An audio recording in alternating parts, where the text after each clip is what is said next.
Hey guys, welcome back to the channel. In today's video, I'm going to be sharing with you my monthly income as a stock contributor, selling my own photos and videos across various stock sites for the month of December 2020.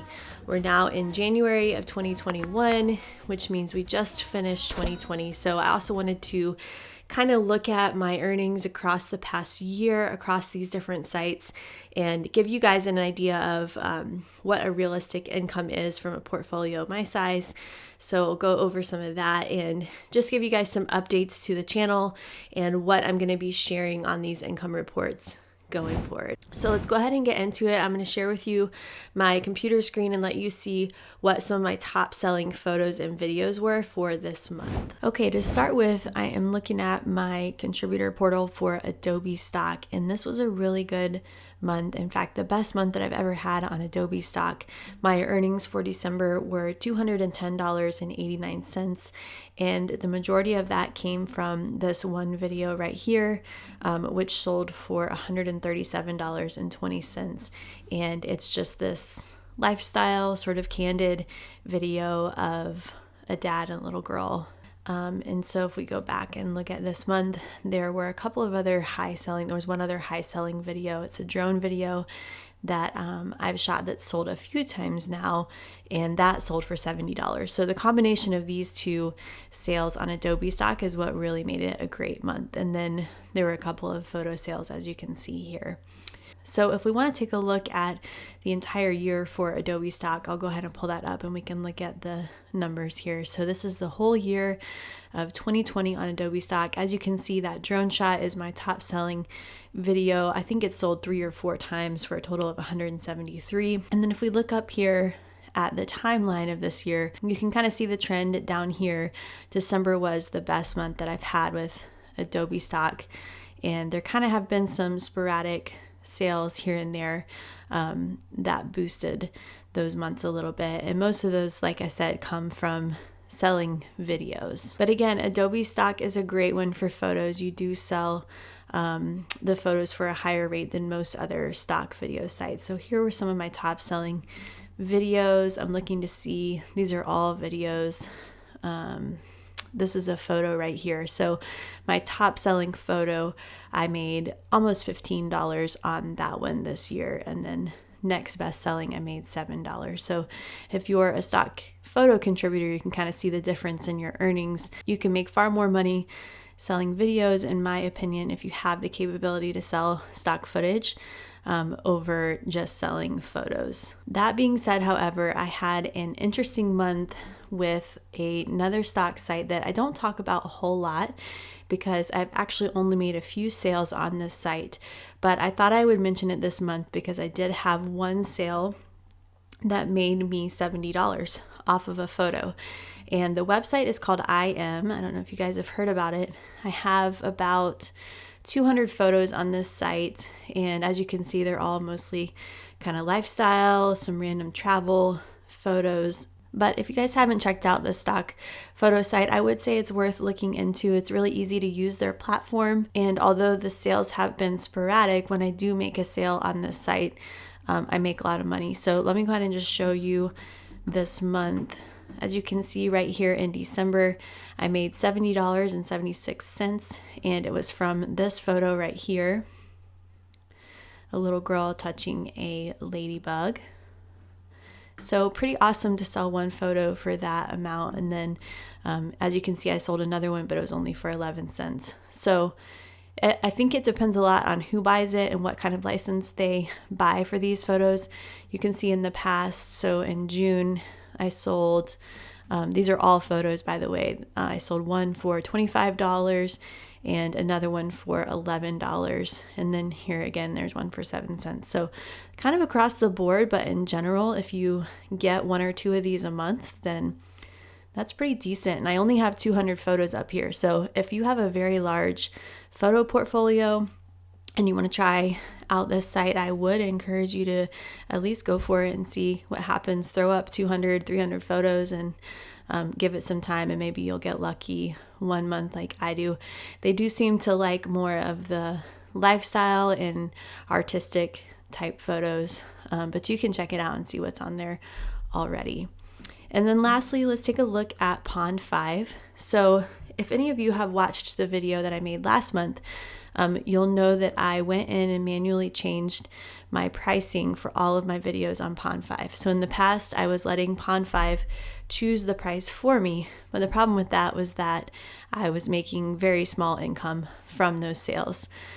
So what I decided to do halfway through last month is to go through and set my prices at what I thought was a fair rate. So for 4K videos, I believe it was something like $170. And then it kind of tiered down from there. So HD is a little bit less. But I wanted to give an update that this month I made no sales on Pond5 at all, which is the first time that I've never made any sales on Pond5. So I think that's worth noting and wanted to share it with you guys. I'm going to keep my prices as they are because I feel like they're fair, and I'm curious to see if I do get a sale in the next like 3 to 6 months at those prices. If not, I might make another adjustment and bring those prices down a little bit. But as of now, I'm reporting that I had no sales for the month of December, and we'll see what happens.